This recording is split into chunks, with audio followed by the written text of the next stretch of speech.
Почитувани граѓани, последните настани на синдикалната сцена во Македонија дополнително го разнебитуваат синдикалното организирање. Тоа е на директен удар врз работниците и работничките права.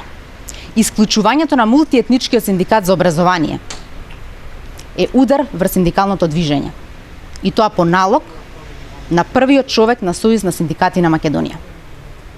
Живко Митревски е добро познат на јавноста како човек кој што власта во заменување го држи со неколку функционерски месечни приходи со цел да ги аминува штетните закони кои што ги намалуваат правата на работниците и отежнуваат нивната положба.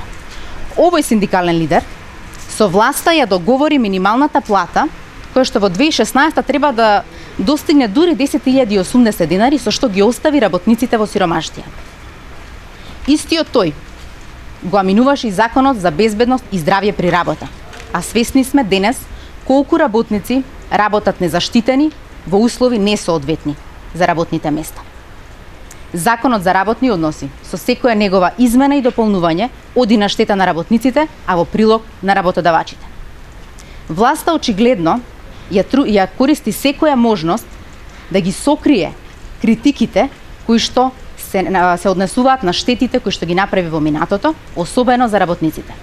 Социјалдемократскиот сојуз на Македонија верува во слободата и независноста на синдикалните движења и ќе реагира секогаш кога се загрозени интересите на работниците, нивните слободи и права.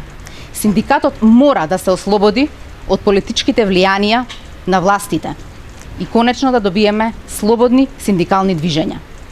Никој не смее да забрани синдикатот да соработува со здружение на граѓани и организации, се додека тоа е во интерес на одбрана на работниците и работничките права.